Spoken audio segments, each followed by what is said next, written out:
Not too long ago, I was a junior in high school. 3 of my friends and I stayed late at school that night after our school's Halloween party. One of my friends brought in a Ouija board, and we wanted to give it a shot and see if we could contact some spirits. It wasn't a brilliant idea, but we were looking for an adventure.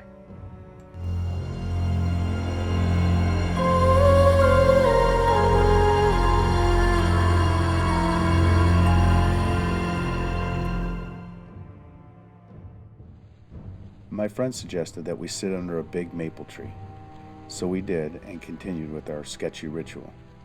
All 4 of us sat down.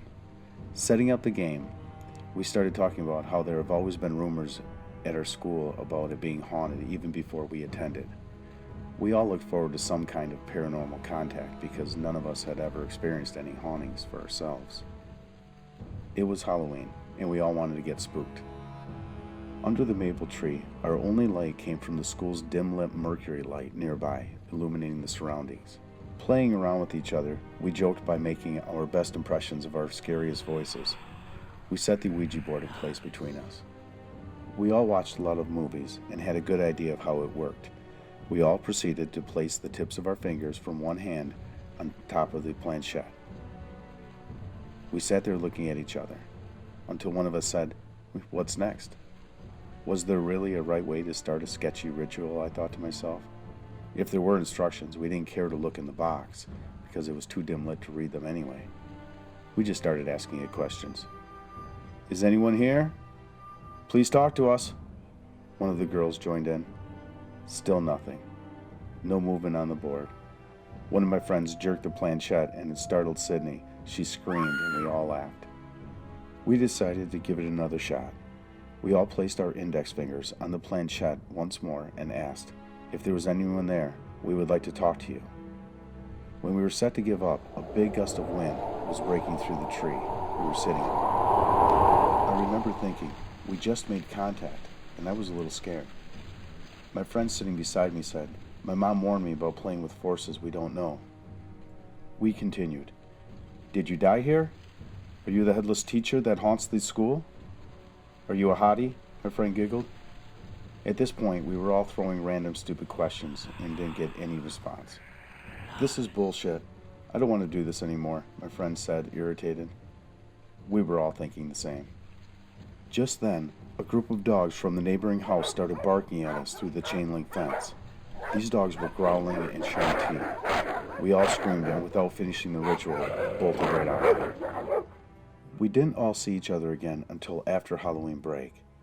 After telling them about what happened to me that same night after messing around with the Ouija board, to my concern, they had a strange occurrence which happened to them as well.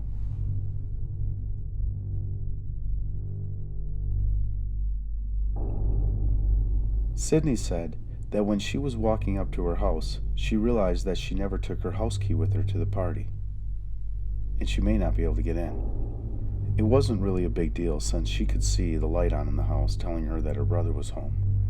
She knocked on the door, and when her brother opened the door, his face turned white. He swore she was already home. He claimed to have seen her walk in a while ago and that she looked really tired and saw her head straight to bed. Creepy, but no need to freak ourselves out, was all we thought. Besides, her brother must have just been tired and seeing things. But then my other friend started telling us about an encounter she had that Halloween night. She was going up to her room when the light started flickering as she was ascending the staircase. Your typical horror movie visuals. Shrug it off to faulty wiring. But just then she saw the door to her room open and a dark figure stepped out and stood atop the staircase. She couldn't make out the entity's face, but she recounted that she couldn't move and felt utter dread as the figure stared down at her. No way. My best friend, who just joined in the conversation, said in disbelief, "Something happened to me as well."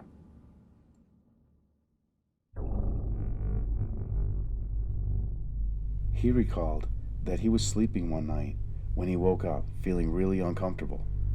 He described his vision as having TV-like static and a feeling of heaviness surrounding him. He looked around the room, and that's when he saw a bloody, charred face grinning at him through the window. I still don't have an explanation why those things happened to us, but thank God nothing happened after that. I never played or got near an Ouija board ever since.